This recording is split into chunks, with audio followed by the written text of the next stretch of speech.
Welcome everybody to WiseTake.com MMA DFS podcast. I'm your host Jeff, aka Wigsplitter, aka Wiggy Wiggleson, joining for you for another UFC Fight Night card, UFC 131 Fight Night. Jimmy El Terror Rivera against Marlon Magic Moraes. This fight has fireworks written all over it. Both these guys are monsters when it comes to the cage. And let's get right into the action. Let's start at the very beginning of the card. We have Jared, the Monkey God Brooks, going up against Jose Shorty Torres. Excuse me. Jose Torres' salary is $7,500 on DraftKings. He's a -185 favorite. Jared Monkey God Brooks, his salary is $8,700. He's a +145 underdog. I think this fight is one of those fights where Jared Brooks is going to have to fight smart because Shorty Torres he's a viable opponent. He's going to have to definitely utilize his grappling. Brooks is definitely going to have to utilize his grappling and just fight a smart fight when it comes to taking on Jose Torres. Jose Torres is taking this fight on short notice. He's going to have to keep the fight standing. He is making his debut. It is on the UFC Fight Pass prelims, so not necessarily the bright lights of the big show, but he is on the big stage, so it'll be interesting to see how he handles the pressure. Is his O about to go? We'll have to see. But I think Jared Brooks, if he fights the smart fight, he could squeak out a decision. When it comes to DFS, at 8,700, it's going to be fairly close. If he lands multiple takedowns and has a decent amount of strikes, he could pull off paying off his salary at 8,700. Jose Torres at 7,500, he's definitely worth a GPP option because he can land some takedowns as well. He can, he can grapple with Jared Brooks. So it'll be interesting to see how this fight plays out. But I think Torres is definitely worth a GPP option. But Jared Brooks could squeak out the decision by just he has a little bit more experience in the cage. And it's basically his fight to lose. Now moving on to the next fight, we have Johnny Eduardo going up against Nathaniel Wood. Eduardo's salary is $7,000. He's a +180 underdog. Nathaniel Wood is 9,200. He's a -260 favorite. Let's see here.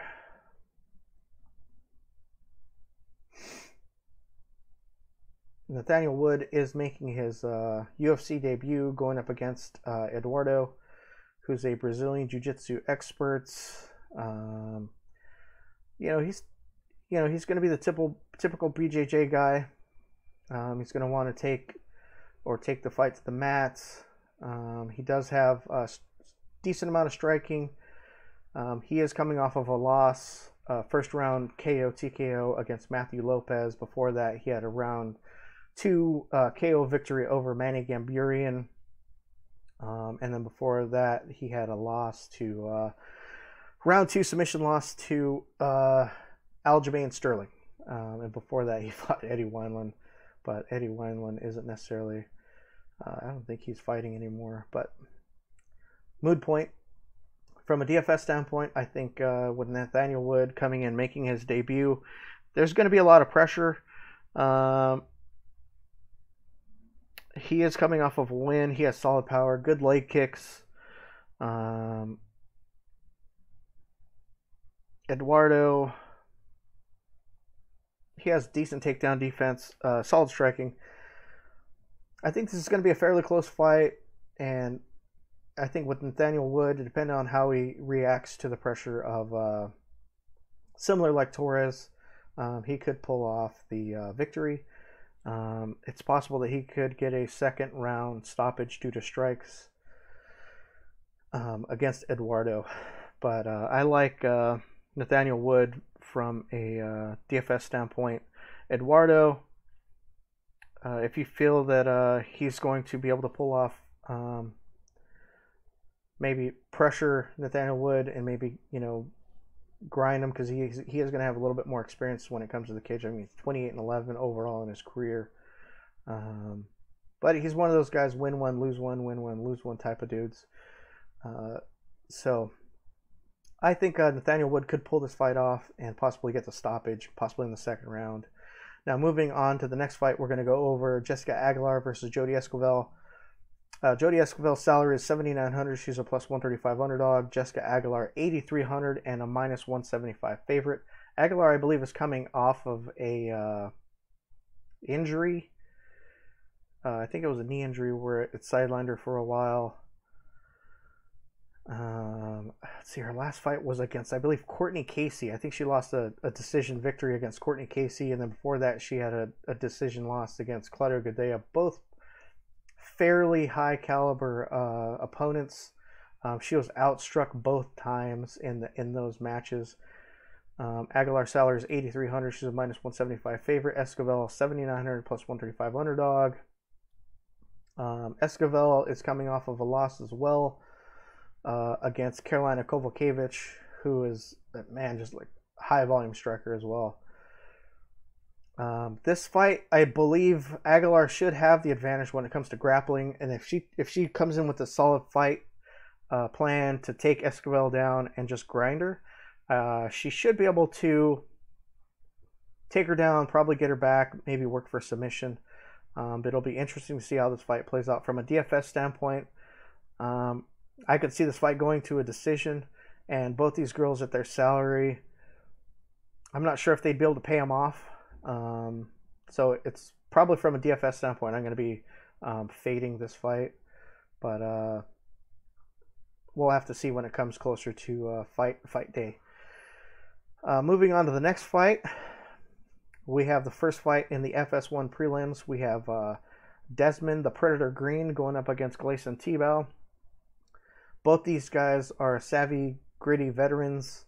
Gleison Tebow is coming off of a pretty bad loss.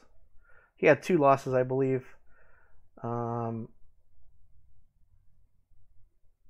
Desmond Green is coming off of a loss as well. One of Tebow's losses was a round 1 DQ. I believe he tested positive for some sort of drug, banned some substance. That was back in 2015, and then he came back in January and fought Islam Makhachev, where he got knocked out very handily by Islam Makhachev. Now, Desmond Green, on the other hand, is coming off of 2 losses as well. 2 decision losses, one against Michel Prazeres, which, I mean, I believe Michel Prazeres missed weight that fight, and usually, I mean, Michel Prazeres, when he misses weight, he's pretty much a lock to win. Rustam Kovalev is the other fight he lost. Both gritty grapplers. Tebow is in that same type of category. If Tebow can employ the same type of fight plan that Kovalev and Prazeres did, was basically just grind Green, he could work for a round 3 submission, or I'm sorry, round 3 decision. But he does have a submission upside. But majority of these guys' fights, they do go to decision, and I could see if Gleison Tebow, post USADA, if he comes in and doesn't gas, he could squeak out a victory. But it's possible that Desmond Green is going to be the more, it's going to have a little bit more in the gas tank when it comes to fighting. And if he's a little more aggressive, has a better fight plan against Gleison Tebow, he could edge out a decision. But I mean, at 9,000, getting a decision victory, I'm not necessarily excited about that. Gleison Tebow does have that upside, especially for a GPP at 7,200. If he's able to eke out a decision or even get a second or third round stoppage on Desmond Green due to strikes, he definitely will pay off his salary at 7,200. Moving on to the next fight, we have Balal, remember the name, Muhammad, going up against Chance Rencontre. or however you say his name. I probably botched that pretty bad. But Bilal Muhammad is, I mean, he's one of those guys where, you know, it seems like he should have way more talent than he does. But his last three opponents, Tim Means, Jordan Mean, and Randy Brown, they're all decision wins. I mean, he took Tim Means to a decision, which most people knock out. I'm kidding. The Dirty Bird is he's a solid fighter, but I mean, Jordan Mean, decision. Randy Brown, decision. And then before that, a higher step up in opponent, Vincente Luque, decision. He fought another high level opponent, Alan Joban, decision, loss. So Chance Rencontre, he's going to be the taller fighter in the cage. I believe he's going to be about 5 or 6 inches taller than Bilal Muhammad. He's going to probably want to keep the fight at distance. He has solid leg kicks. He has taken this fight on short notice. Excuse me. Decent striker. So it's going to be one of those things where if Bilal Muhammad can't get into the clinch and work from there, and this fight stays at distance, it's possible that he gets picked apart a little bit. But I think his experience level in the cage may benefit Bilal Muhammad, and I think it's similar to what we had last week in the Neil Magny fight, where he's going to have to win this fight in order to stay relevant. If he loses to a guy like Chance, I mean, he's just going to probably fall back to the middle of the pack, the back of the pack, and just have to work his way up again. But it's a possibility he could come in and dominantly put a show on for Chance, who's making his debut. I like Bilal Muhammad. His salary is, where's it at? 9,400. The minus 420 favorite. Chance Rencontre is 6,800. He's a plus 300 underdog. I mean, it's possible that Rencontre could come in, put caution to the wind, and just come in with the attitude of nothing to lose type of thing, and shock the world definitely, and just pull off the upset. But I think Bilal Muhammad could definitely, if he's not overlooking Chance, it's possible that he should, if he comes in with the right game plan, he should win this fight. It's Bilal Muhammad's fight to lose, basically. Moving on to the next fight, we have Nick Lentz versus David Taymor. Don't get this Taymor confused with his brother Daniel. Two totally different fighters. David is a little bit better of the two. He has solid striking. They have kickboxing base. They have he has pretty solid output, significant strikes per minute. He has decent takedowns, decent takedown defense. Nick Lentz is he's a fairly gritty veteran. He's coming off of a win over I believe it was Will Brooks, who just pulled a bonehead move and just dove in, and Nick Lentz snapped on the guillotine and ended up with the win. I think this is going to be a fairly good fight. I think it's closer than most people think. I think Taymor has the striking advantage when it comes to this fight. He have a little bit more of the power. I think I like Taymor. Let's see here. His Taymor's salary. David Taymor's salary is 9,100. He's a plus 135 underdog. Nick Lentz's salary is 7,100 minus 175 favorite at the time of this recording. I think the odds will probably flip closer towards weigh-ins, but I think Taymor has a little bit of a chance to pull off the victory here. From a DFS standpoint, it's possible he gets a stoppage, but you can't count out Nick Lentz at all.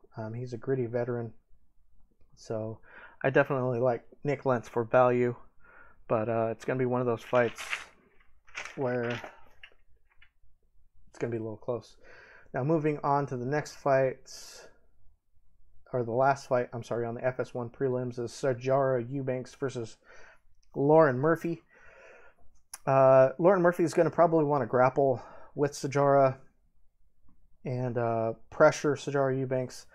Sijara Eubanks, she technically made it to the tough finale, but couldn't compete due to weight cutting issues, I believe. And I'm not sure if it was her kidneys or something like that, but it was health related that they didn't want to let her compete. So if she's having weight cutting issues, I believe that was at 115. I could be wrong. I'd have to look that back up. But this is 125. If this is more of a comfortable weight class for her, maybe the weight cut won't be as bad. But Lauren Murphy is definitely she's a decent striker. She has solid takedowns, decent takedown defense. So if she can keep this fight in her fight plan, I could see Lauren Murphy edging out Sijara Eubanks in a decision.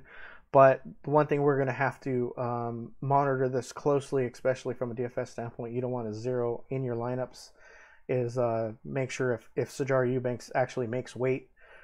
If she does, then it's a go. Don't worry about rostering either fighter. But I mean, that's one of the things you have to take into consideration. Sijara Eubanks is 8,400 salary, minus 155 favorite. Lauren Murphy 7,800 to plus 115 underdog. I like Lauren Murphy for value. Gives you a little bit more flexibility when you're building your lineup, and she does have. I think she has a little bit more experience when it comes to cage time, and she's going to be able to push the action. Sijara Eubanks lost to Aspen Ladd, I believe, in Invicta, where she was taken down multiple times and just grinded.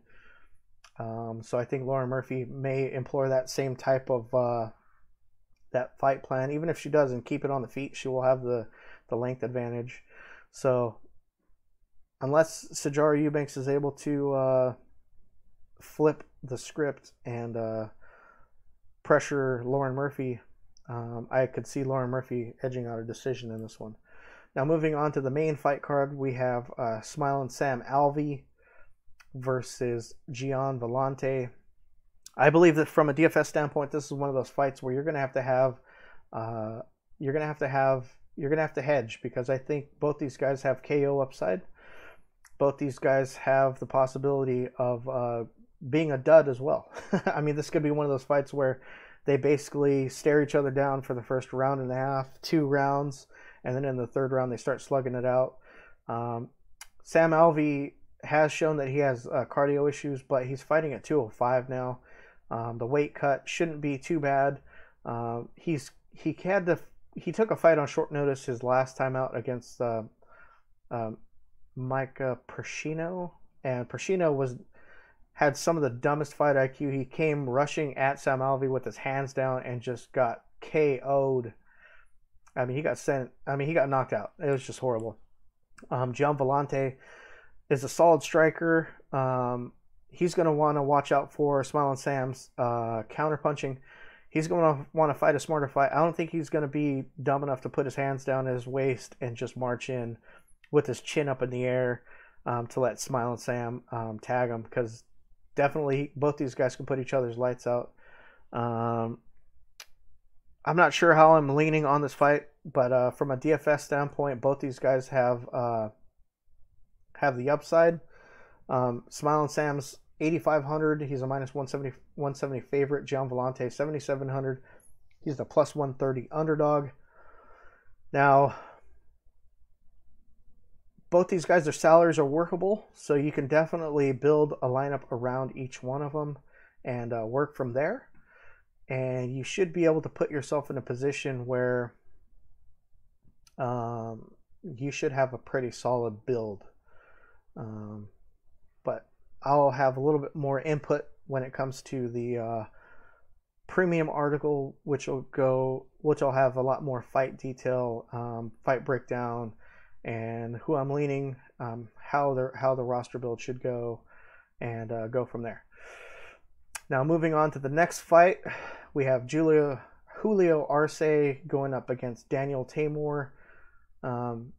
This is the brother to David, I think he's he's a little bit more raw when it comes to his talent level. Um, Arce is a very technical striker. I think he trains out of Tiger Schulman. Those guys are very disciplined when it comes to striking. Actually, all around, they have a very good group of guys to learn around. Arce is a very high volume striker. He has solid takedown defense. The only thing that concerns me about Daniel Tamor is his absorbed strikes per minute, which is 6.2, and Arce is definitely going to put it on him. Now, if Tamor can't keep the distance and uses leg kicks and his strikes to keep Arce out of his grill, then it's going to be a long night. Actually, maybe a short night for Tamor. But also, Daniel Tamor has shown that he has cardio issues. If he hasn't fixed that, then Arce is definitely going to come in with a better gas tank and be able to outwork him. Arce's salary is 8,800. He's a minus 210 favorite.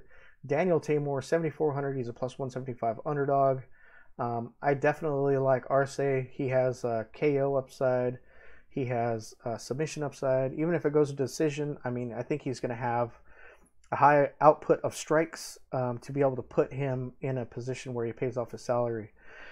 Now, moving on to the next fight, we have the first possible double KO of the night in UFC history, with Jake the Juggernaut Ellenberger going up against Ben Killaby Sanders.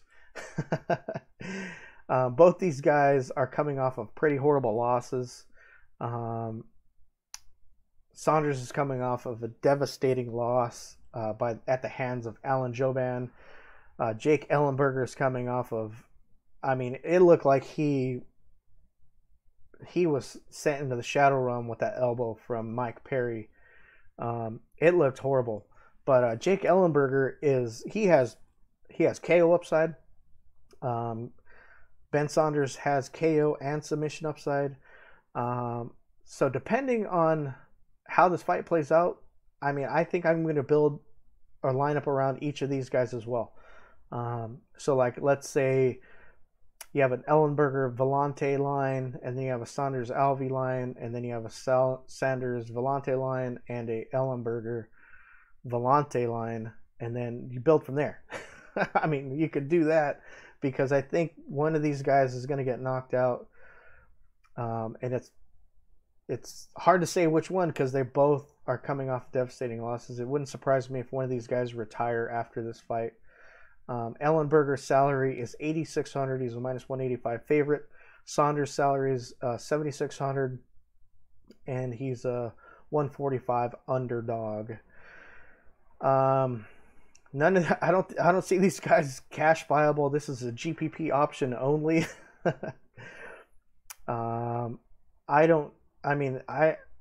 It would surprise me if this fight went to decision, but I don't see it going that way. So Ellenberger does have takedown upside. Saunders has submission upside. So I think it's one of those things where you're gonna have to hedge your lineup with one or the other.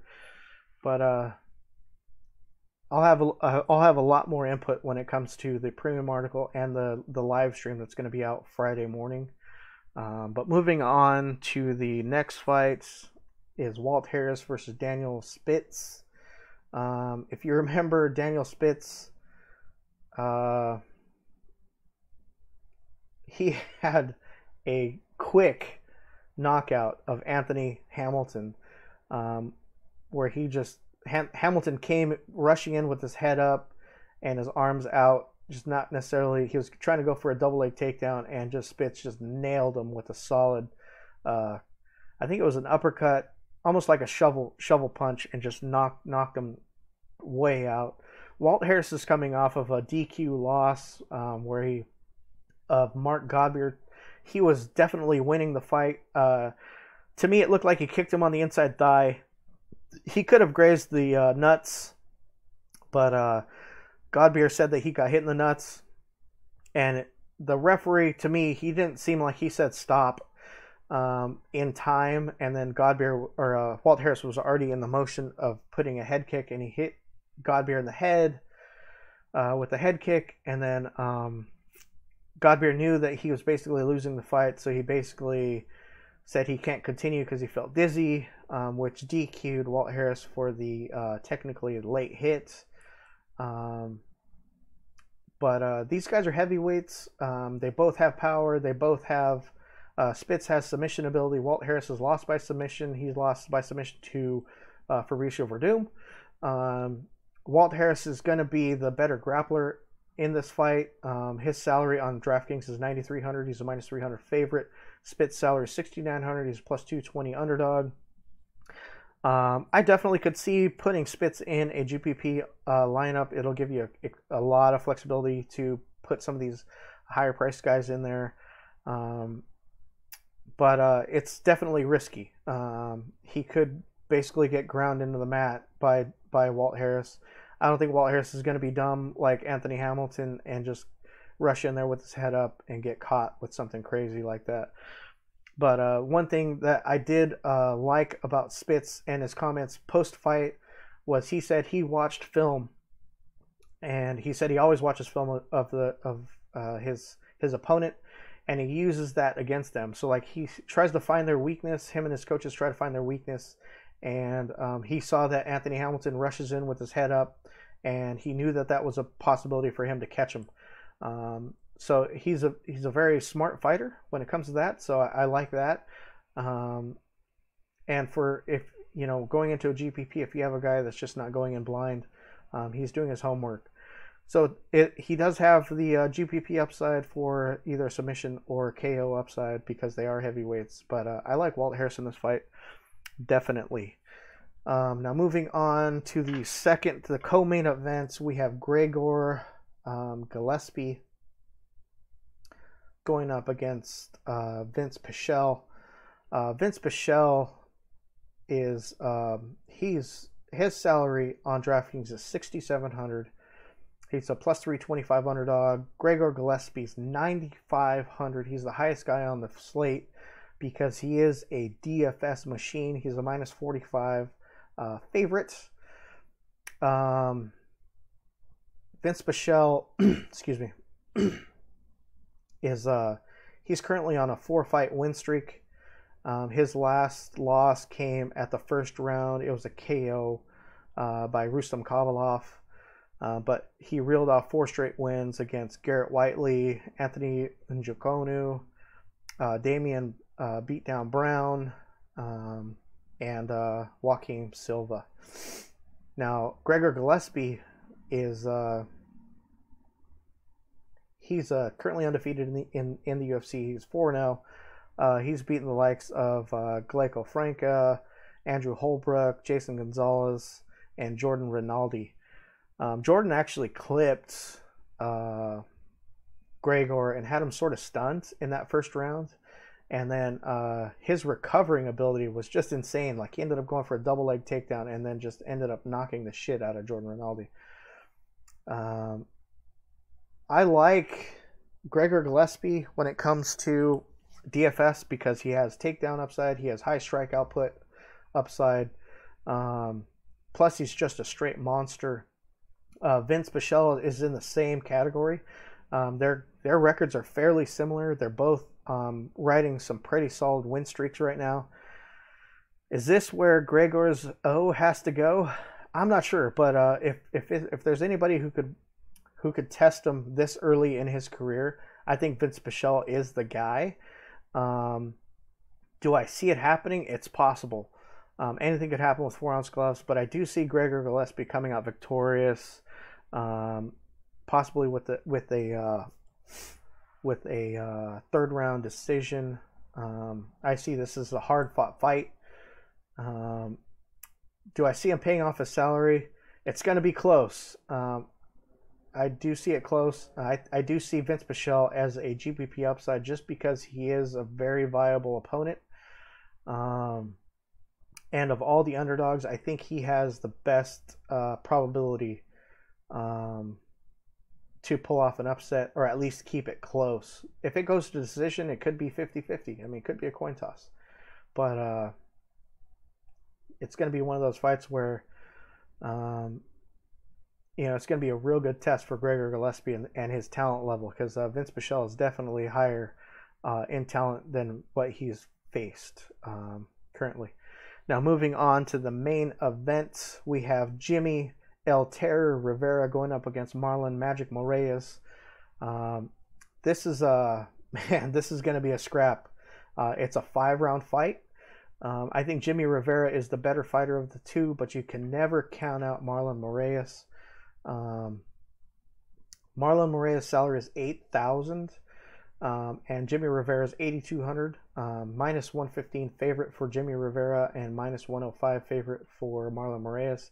At the time of this recording, of course, these lines are going to move as we go, so they will shift depending on how big money comes in. But I like Jimmy Rivera in this fight. I just think he's the better fighter.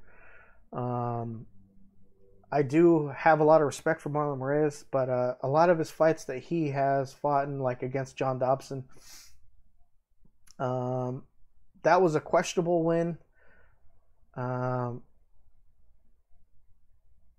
Against Aljamain Sterling, he brutalized Aljamain Sterling with that knockout. And then he had a round 3 split decision go the opposite way and go to Asensio back in June 2017. But Jimmy Rivera, on the other hand, he's just a straight out monster. He's currently riding a 5-fight win streak. He's currently undefeated in the UFC. He's fought guys like Thomas Almeida, Uriah Faber, Larry Alcantara, Pedro Munoz, and Marcos Brimage. If you look at his fight path, I think this pretty much leads you in the direction that the fight will go to a decision. I think it'll be a smart fought fight on both hands. I'm not sure if it's going to turn into a slugfest. I mean, you never know what's going to happen inside the cage because you never know how the fight will actually play out. But if you look at it statistically, it's going to go to a decision, and I think it favors Jimmy Rivera. And both these guys' salary are fairly similar. So, I mean, you could take a GPP flyer on both. I think Jimmy Rivera is definitely a GPP and cash viable. But it's one of those things where Jimmy Rivera, I think, has the edge when it comes to competition. But that is it covering UFC Fight Night 131, Rivera versus Moraes. I appreciate you guys taking the time out of your day and listening to me talk about MMA and DFS. It's two of my favorite things I like doing. I love being here, part of the Wise Take group. These guys are a great bunch of guys. They have extensive knowledge in all sports when it comes to helping everybody become a better DFS player. We have day passes for MLB. They're only $2.50. We have event passes for MMA. They're only $4.99. So you'll be able to gain access to all my premium content. You'll have 7-day-a-week access to the chat room, which will cover that. I'm always in there bouncing around, in and out, answering questions. If anybody has lineup ideas, you can send me a direct message through wisestake.com. You can hit me up on Twitter. If you're not already a subscriber to wisestake.com, head on over there. Like I said, we have day passes, we have weekly passes, we have monthly passes, we have year-long passes. If you're not already subscribed to us on wisestake.com, make sure you hit that subscribe button. Make sure you turn on notifications so when you get so you can get all the new content that comes out. And then make sure you hit that like button. If you have any questions or comments, leave them down below. I'll be more than happy to interact with you about that. Tell me what I can do better on. Other than that, I appreciate you taking the time out of your day. I'm Jeff, aka Wiggy Wiggleson, aka Wigsplitter. Hit me up on Twitter at JEFPO. As always, have fun, make that money, and I'll see you guys in the live stream if you guys subscribe on Friday. Don't forget, the lock for this fight is Friday at 3:30 p.m. Pacific time, 6:30 p.m. Eastern. So I'll see you at the live stream Friday at 11:30 a.m. Eastern time. All right, have fun. Let's make that money. Yes.